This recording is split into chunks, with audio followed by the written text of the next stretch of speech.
In this video, I'm going to show you how to make a video report project using Adobe Spark Post. I love using Adobe Spark Post with my students because it's such an intuitive program to use, and it's a great platform for students to express their creativity. My name is Sam Carey, and this is my YouTube channel for the new EdTech classroom.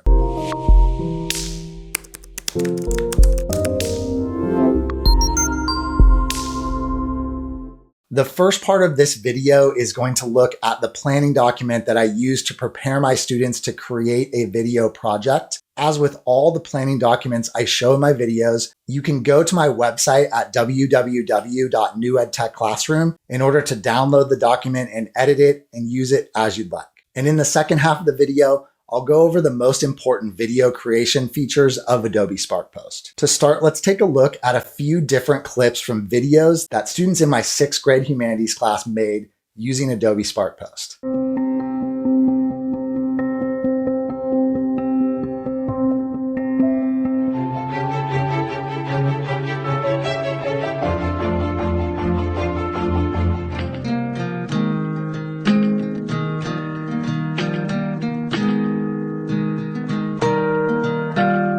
Now that we've seen some student-created examples of video projects, let's jump in and take a look at the planning document that I use to prepare my students to make their videos. You'll notice throughout this document that I have various links for students to click on that will take them to external websites where they're going to go to learn more information about a topic or learn about a particular skill. To begin, I've been creating Screencastify videos, giving my students an overview of what the entire assignment is going to be about. Then I let students know the learning targets for the assignment. And since this assignment is going to be about a historical event, the essential question is, why is this event important and what impact did it have on people and on the world? I'm using the 5 E's lesson plan here. And for Monday, students are going to engage with the topic. So to start, they're going to explore some important historical events. I provided them with a link to a Google search for most important historical events,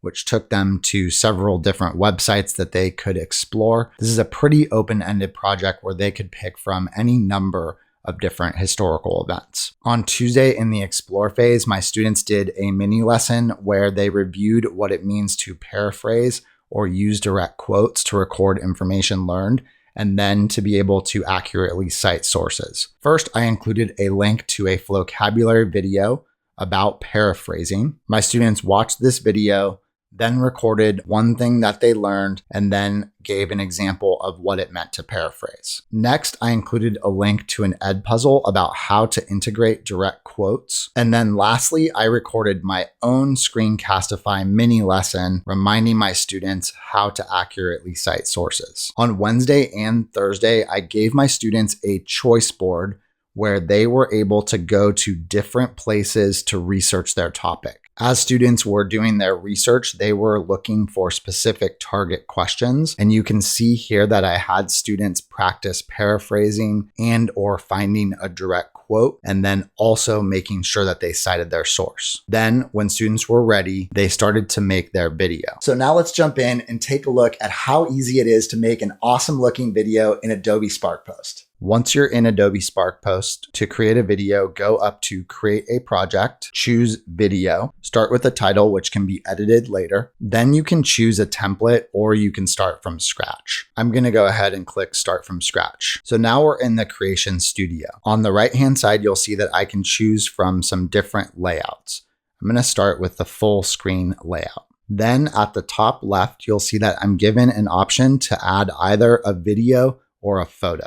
The sample student projects I showed in the beginning were all made just using photos, but of course you could also have videos in the background as well. If you click on the Add button in the middle, you'll see that you're given an option to add text or to add an icon. So let's say that I want to create a title page here. I'm going to type the title of my video. If I want to make that text smaller, I can minimize the text here, and I can also make the text larger. Now, in order to bring an image into the background, I'm going to hit the add button on the top left-hand corner. You have an option to upload photos, or you could search photos using Unsplash or Pixabay. So I'm going to go ahead and just search for the word trial here to see if I can find something like a gavel. All I need to do in order to add the image is click on it and it will appear in the background. You'll see that you can change the size of the image by clicking on the edit button on the top right-hand corner to make that image larger or smaller. And now I'm going to pick a theme for the way that my text is going to be animated. I'll go up to theme on the top right-hand corner. And when you hover over a theme, you'll see that you're given a preview of what the video slides would look like. I'm going to go ahead and pick this theme here. And next, I'm going to go ahead and add some music to my video. Here you'll see I'm given many different options for the type of music that I could include. Simply select one of the musical tracks you would like and it will add it to your video. Students can also add voiceovers to their videos. The way they would add a voiceover is by clicking on the microphone, holding down on the microphone, and then saying what they want to include in their voiceover. If you wanted to re-record or just remove the voiceover, click on the clock icon on the bottom right-hand side and click on the trash can to remove the narration. Then to adjust the duration that this particular slide will play, I can click on the clock again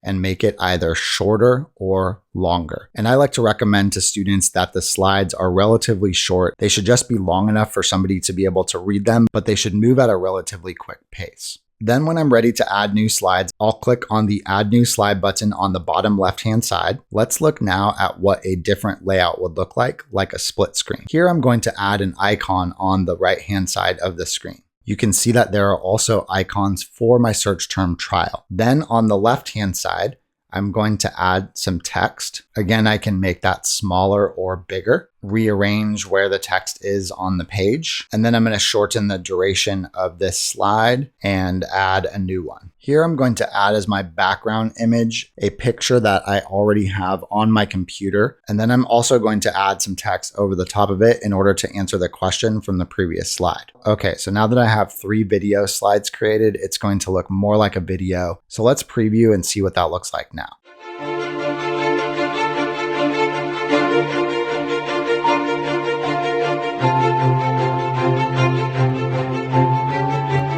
Now students are going to continue to answer different questions from their research note taker in order to finalize their video. Since I'm going to have students upload their video to Google Classroom as well as to a Padlet so that they're able to view each other's videos, I'm going to have them download the file. Then students can add that video back to Google Classroom by clicking on the assignment and inserting the file. And then lastly, I had my students upload their videos to a class Padlet. The great thing about Padlet is that you can upload pretty much any kind of file. So students can upload video files, check out the other videos that their classmates made, and then comment on the videos that they created.